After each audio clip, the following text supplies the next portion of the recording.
안녕하십니까. 류바로 신부입니다. 오늘 우리가 20과 공부할 차례인데 역사적으로 아주 중요한 사건 두 가지를 다루게 됩니다. 그 두 가지 사건이 뭔가 하면 첫 번째 사건이 이 사도행전 앞부분에 나오는데 장야고보, 우리가 보통 큰 야고보라고 표현을 하죠. 요한의 형 야고보, 그리고 또 차 야고보라고 표현을 합니다. 필리포와 야고보, 그 야고보, 야고보가 둘인데 이 장 야고보라시는 분이 사도, 장 야고보라는 사도가 그 예수님의 어머니가, 알페오의 어머니가 그 예수님에게 내 두 아들, 그 두 아들이 바로 요한과 야고보입니다. 그 야고보에 대한 이야기인데 그 야고보께서 오늘 헤로데에 의해서 순교를 하십니다. 근데 우리가 알고 있는 이 야고보가 오늘 순교했다고 이야기에 나오는 이 야고보가 그 스페인 산티아고에 있는 그 야고보입니다. 전설에 의하면 이 야고보의 시신이 인도에 갔다가 또 스페인으로 갔다, 그렇게 얘기를 하는데 전설이니까요.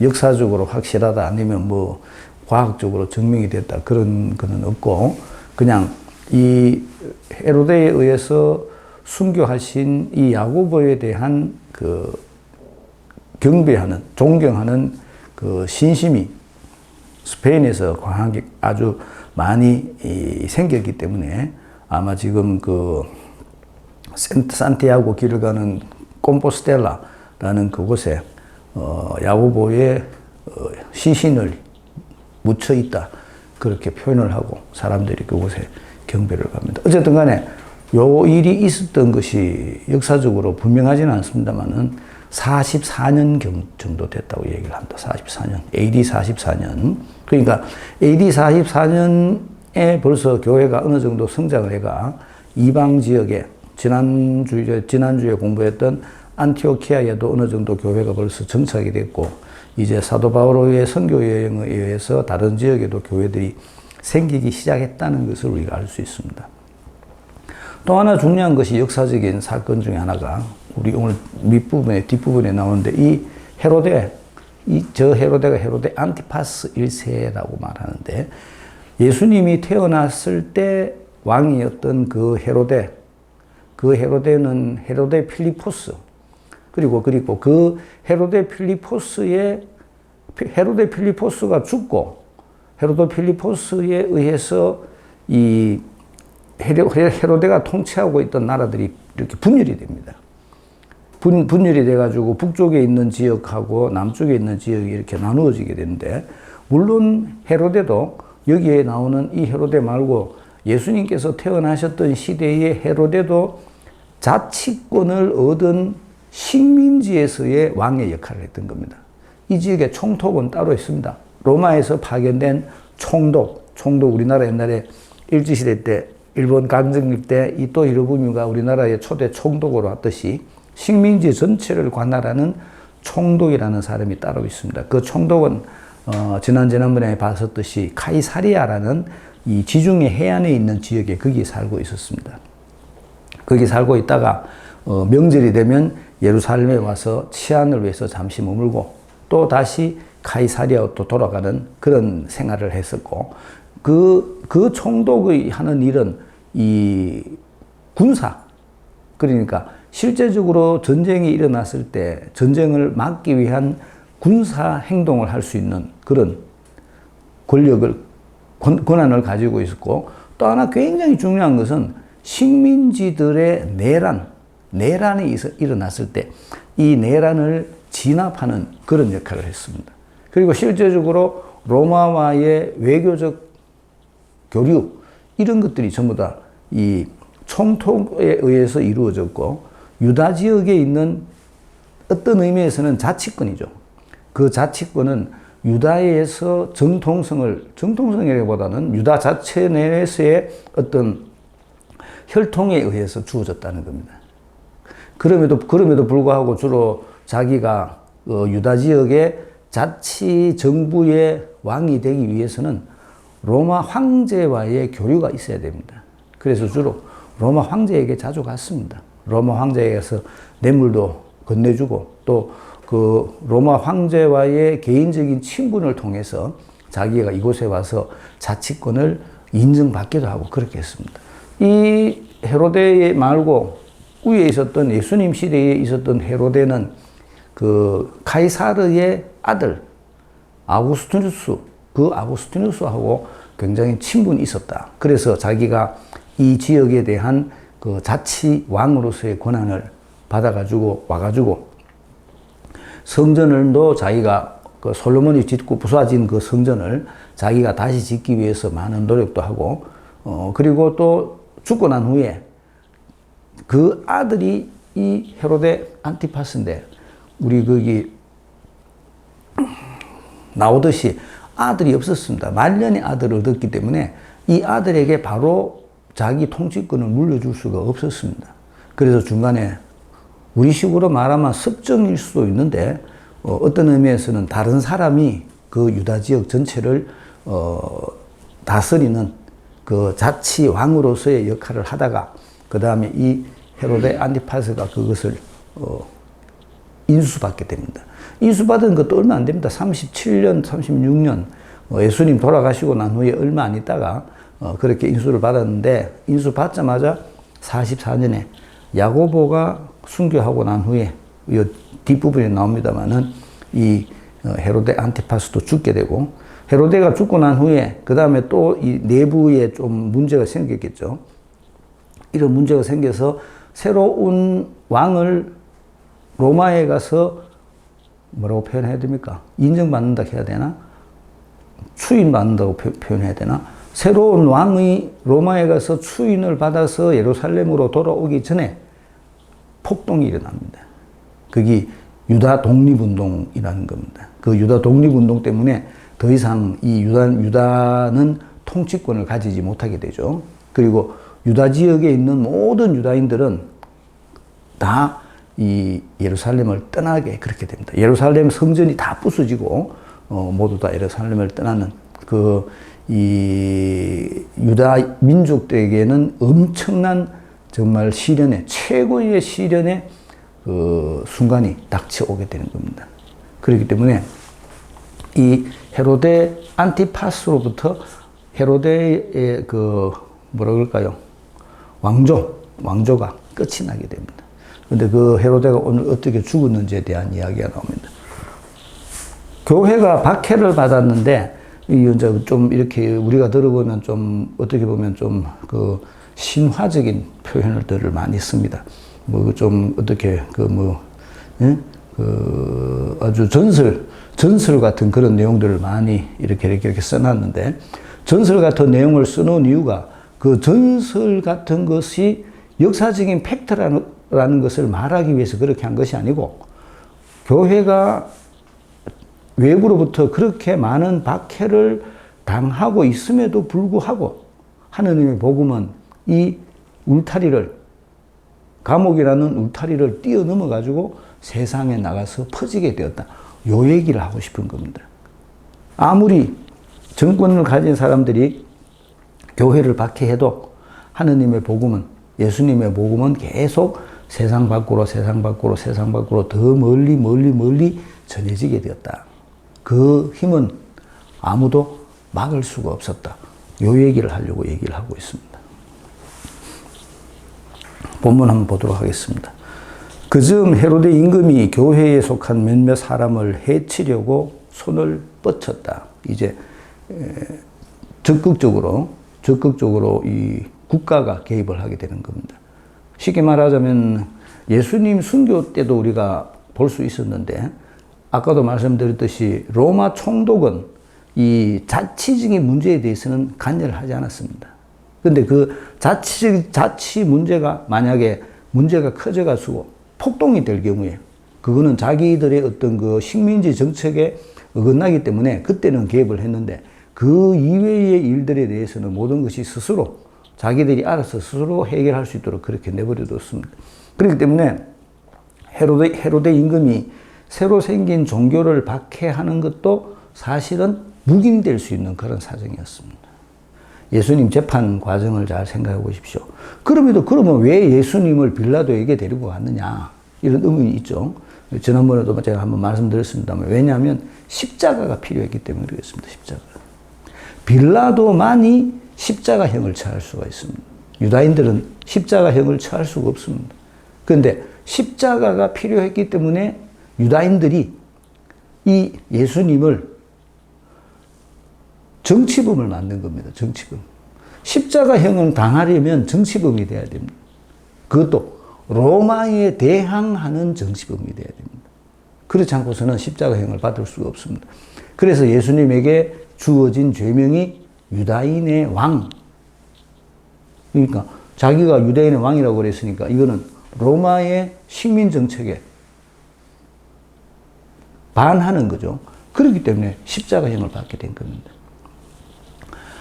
자치정부, 이스라엘 유다 자치정부는 충분히 사람을 죽일 수가 있는 권한이 있었습니다. 그 얘기를 해줍니다. 그래서 헤로데가 이제 새로 생긴 공동체에 박해를 가할 마음을 가지게 됩니다. 그는 먼저 요한의 형 야고보를 칼로 쳐 죽이게 하고서, 칼로 쳐 죽였다 그러죠. 칼로 쳤으면 어떻게 목을 쳤을란가? 아마 그랬겠죠. 목을 쳤으면 이게 분리되어 있을 건데 어떻게 그것까지 갔는지는 모르겠습니다. 하여튼 그렇게 얘기하고 있습니다. 유다인들이 그 일로 좋아하는 것을 보고 베드로도 잡아들이게 하였다. 베드로를 잡아들이게 했다는 말인 진짜로 베드로를 잡았을 수도 있고, 베드로를 잡아들였다라는 그 말 자체가 베드로가 가지고 있는 우위성 때문에 교회 전체에 박해가 가해졌다라는 뜻으로도 해석할 수가 있습니다. 때는 무교절 기간이었다. 무교절이라는 거 강조합니다. 파스카 기간입니다. 파스카 기간. 그러니까 예수님께서 파스카의 과정을 건너가셨던 것처럼 교회도 그런 파스카의 과정을 건너간다는 겁니다. 죽음을 통한 부활, 이 과정을 교회도 예수님을 따라서 건너가게 된다는 이야기입니다. 그는 베드로를 붙잡아 감옥에 가두고 4명씩 짠 4개의 경비조에 맡겨 지키게 하였다. 4명씩 짠 4개의 경비조. 416, 16, 이 4라는 숫자가 우리도 좀 불길한 숫자, 죽을 사자, 이렇게 4를 쓰는데, 유대교에서는 좀 불완전한 숫자, 이런 개념도 있습니다. 불완전한 숫자. 그래서 이 16명이 베드로를 지키겠다는 거죠. 파스카 축제가 끝나면 그를 백성 앞으로 끌어낼 작정이었던 것이다. 끌어내서 어떤 일을 하려면 순교를 하든지 어떻게 할 생각이었겠죠. 그리하여 베드로는 감옥에 갇히고 교회는 그를 위하여 끊임없이 기도하였다. 베드로가 갇혔기 때문에 기도한 것이 아니고, 누구라도 교인들이 갇히면 남은 사람들은 그 교인을 위해서 기도했을 겁니다. 그 얘기를 하고 있는 겁니다. 헤로데가 베드로를 끌어내려고 하던 그 전날 밤, 베드로는 2개의 쇠사슬에 묶인 채 2 군사 사이에서 잠을 자고 있었고, 문 앞에서는 파수병들이 감옥을 지키고 있었다. 그런데 갑자기 주님의 천사가 나타나더니 감방에 빛이 비치는 것이었다. 천사는 베드로의 옆구리를 두드려 깨우면서 빨리 일어나라 하고 말하였다. 어디하고 뭐 좀 비슷하죠? 상태가 어떤 상태입니까? 예수님이 부활하고 비슷한 상태입니다. 잘 알아들으셔야 된다. 그래서 일어났다, 누워 있었다, 일어났다. 잠자고 있었다, 그리고 일어나라 말했다. 묶여 있었다, 이제 풀려났다. 그렇죠? 파스카 신비가 이제 이 베드로를 통해서 다시금 이루어지는 겁니다. 그러자 그의 손에서 쇠사슬이 떨어져 나갔다. 천사가 베드로에게 허리띠를 메고 신을 신으라 하고 이르니 베드로가 그렇게 하였다. 허리띠를 메고 신을 신으라. 이건 뭡니까? 이거는 예수님께서 제자들을 파견하실 때 부탁하신 복장 상태입니다. 그러니까 복음을 전하는 일을 계속해라 이 소리입니다. 허리띠를 메고 신을 신으라. 천사가 또 베드로에게 겉옷을 입고 나를 따라라 하고 말하였다. 베드로는 따라 나가면서도 천사가 일으키는 그 일이 실제인 줄 모르고 환시를 보는 것이려니 생각하였다. 환시라고 생각했다는 거죠. 환시. 꿈속에서 이렇게. 근데 실제로 그런 일이 있었다는 겁니다.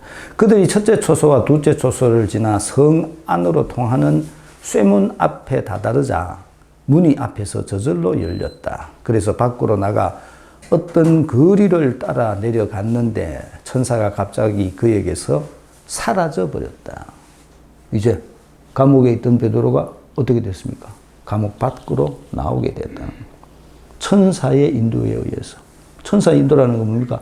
하느님의 뜻에 의해서 밖으로 나오게 됐다는 겁니다. 복음은 결코 감옥 속에 갇혀 있을 수가 없다. 이 얘기를 하려고 하는 겁니다.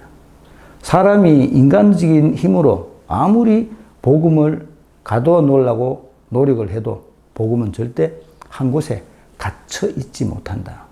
나오게 된다는 얘기죠. 그제야 베드로가 정신이 들어 이렇게 말하였다. 이제야 참으로 알았다. 주님께서 당신의 천사를 보내시어 헤로데의 손에서 유다 백성이 바라던 그 모든 것에서 나를 빼내어 주셨다. 둘이가 같은 생각입니다. 헤로데의 손하고 유다 백성이 바라던 모든 것하고 동등한 겁니다. 새로운 교회를 박해하는 거죠.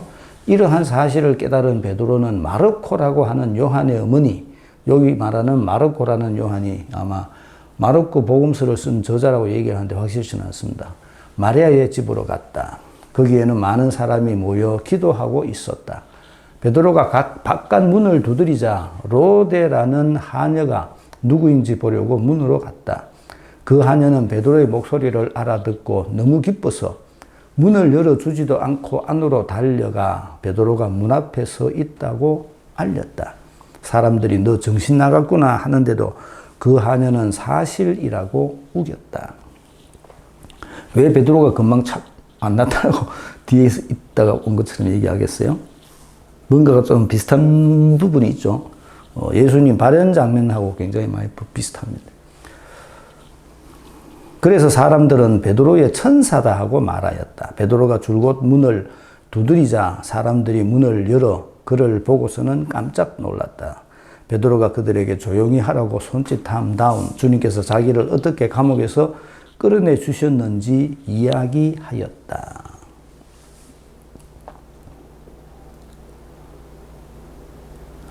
이어서 이 일을 야고보와 다른 형제들에게 알려주십시오. 여기서 말하는 야고보는 작은 야고보입니다. 작은 야고보. 형제들에게 알려주십시오 하고 이러고서 그곳을 떠나 다른 곳으로 갔다. 날이 밝자 군사들 사이에서는 베드로가 없어진 일로 적지 않은 소동이 일어났다. 헤로데는 베드로를 찾다가 찾아내지 못하자 파수병들을 문초한 뒤 처형하라고 명령을 내렸다. 그리고 유다를 떠나 가이사리아로 내려가 그곳에 머물렀다. 가이사리아로 간다 그랬죠. 헤로데는 사실은 근데 헤로데는 가이사리아로 갈 처지는 안 됩니다. 왜냐하면 가이사리아는 총독이 있는 곳입니다. 총독이. 헤로데는 티로와 시돈 사람들에게 몹시 화가 나 있었다. 티로와 시돈은 가이사리아 아래쪽에 있는 도시들입니다. 해안 쪽에 있는 도시. 그리하여 그들은 뜻을 모아 헤로데에게 갔다. 그리고 임금의 시종장 블라스토스를 설득하여 화평을 청하였다.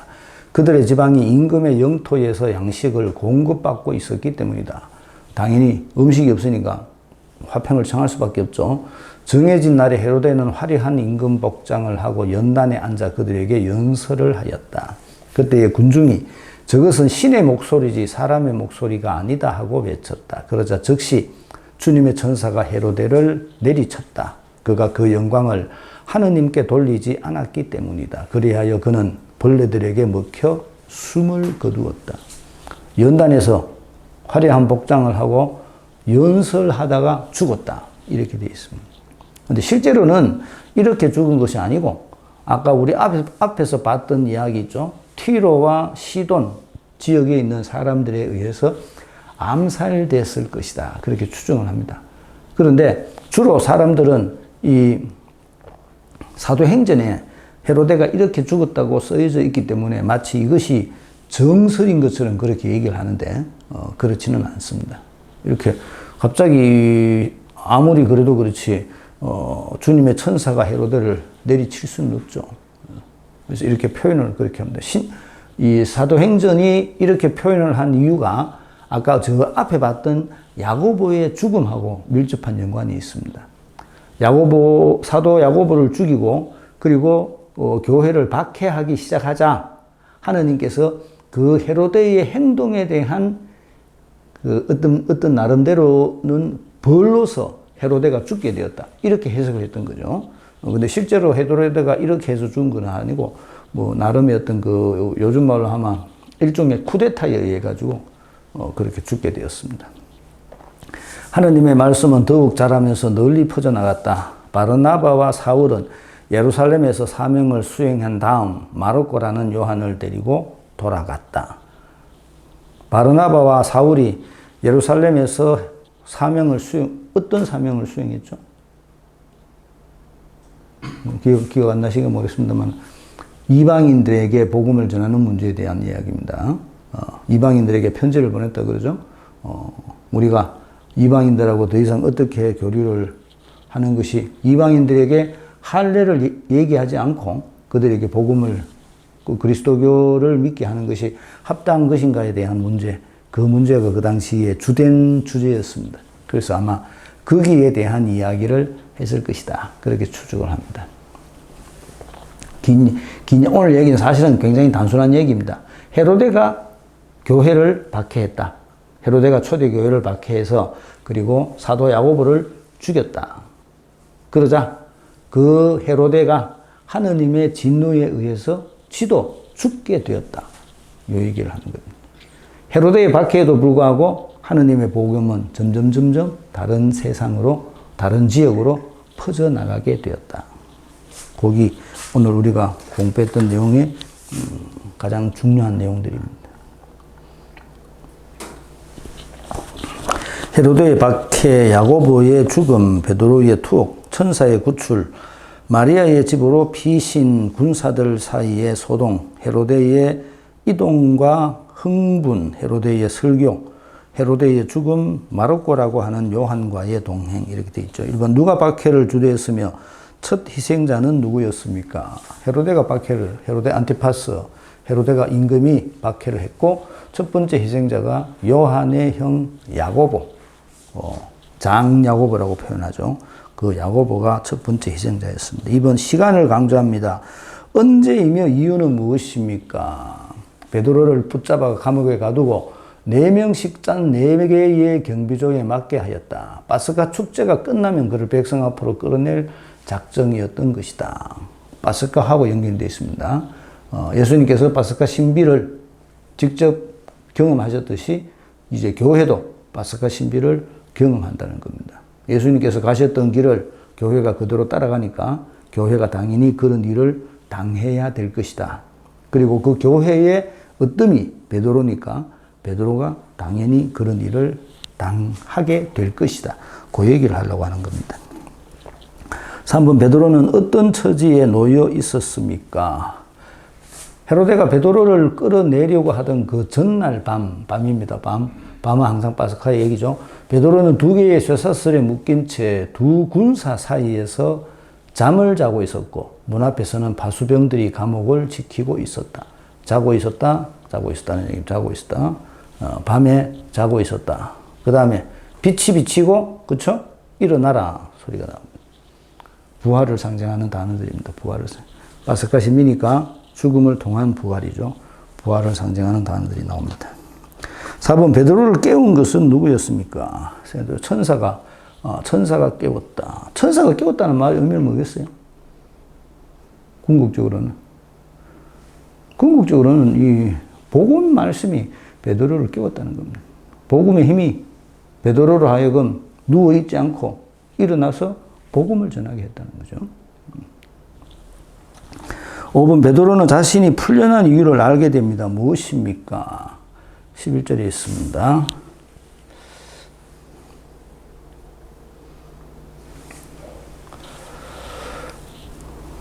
헤로데의 손에서 유다 백성이 바라던 그 모든 것에서 나를 빼내어 주셨다. 나를 빼내어 주셨다라고 얘기했지만 실제적인 목적은 뭡니까? 복음 전파의 사명을 계속 수행해라. 그 말입니다. 사명을 계속 수행해라. 그 사명 수행을 위해서 베드로를 빼내 주신 겁니다. 6번 베드로가 간 곳은 어디이며 누가 등장합니까? 마르코라고 하는 요한의 어머니 마리아의 집으로 갔다. 마르코라고 하는 요한이 그 복음서 썼는 마르코라고 동일 인물이라고 보통 생각한다고 이 말씀드렸죠. 어머니 마리아의 집으로 갔다. 거기에는 많은 사람이 모여 기도하고 있었다. 베드로를 위해서 기도하고 있었다는, 교회 공동체를 위해서 기도하고 있었다는 겁니다.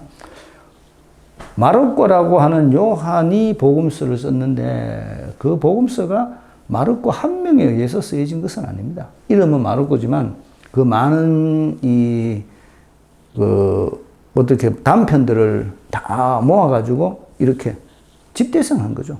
우리들이 지금 보고 있는 이 복음서도 후대에 첨가된 것들이 굉장히 많습니다. 그래서 온전히 우리들이 보통 생각하듯이 최인호가 앉아가지고 길 없는 길 소설을 쓰는 것처럼 처음부터 끝까지 지가 이렇게 해서 써서 만들어진 것은 아니라는 겁니다.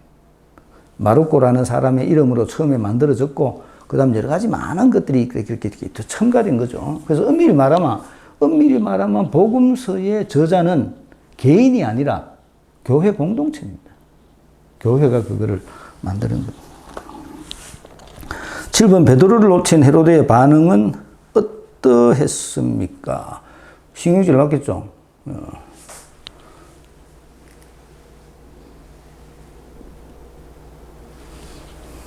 헤로데는 베드로를 찾다가 찾아대니 못 찾아 파수병들을 문추한 뒤 처형하라고 명령을 내렸다. 처형하라고, 이제 파수병들을 처형하라고 명령 내리고 유다를 떠나 가이사랴로 내려가 그곳에 머물렀다. 왜 가이사랴로 자꾸 가겠어요? 가이사랴가 시원합니다. 딴 거 없습니다. 해안가니까 예루살렘은 굉장히 덥거든요. 시원한 데 갑니다. 8번 티로 시돈 사람들이 헤로데에게 화평을 청한 이유는 무엇입니까? 양식을 공급받고 있었기 때문에 화평을 청했다. 그렇게 얘기합니다. 9번 연설을 하던 헤로데는 어떤 칭찬을 듣게 됩니까? 헤로데가 신의 목소리지 사람의 목소리가 아니다 하고 있었다. 쉽게 말하면 헤로데가 신이 된 거죠. 신과 같은 역할을 하느님 같다 이렇게 표현을 했던 거죠. 그러니까 당연히 하느님의 진노를 받았겠죠. 그래서 하느님으로부터 벌을 받아가 죽었다라고 표현을 한 겁니다. 헤로데가 어떻게 죽었는지 정하지 않고 아마 반란이 일어나서 죽었다고 얘기를 합니다. 9번 헤로데는 무슨 이유로 어떻게 죽임을 당하게 됩니까? 주님의 천사가 헤로데를 내리쳤다. 그가 그 영광을 하느님께 돌리지 않았기 때문이다. 그래야 그는 벌레들에게 먹혀 숨을 거두었다. 하느님의 진노에 의해서 이 굉장히 구약적인 표현입니다. 그리고 신약에 하느님은 진노하시는 분이 아니십니다. 하느님은 사랑이신 분이시니 하느님은 진노할 줄 모릅니다. 그런데 그렇게 표현을 했다는 겁니다. 사도행전 속에서 교회가 박해를 받는 부분들이 여러 번 많이 나옵니다. 근데 그 중에서도 오늘 우리가 봤던 이 부분이 특히 많이 강조되어 있습니다.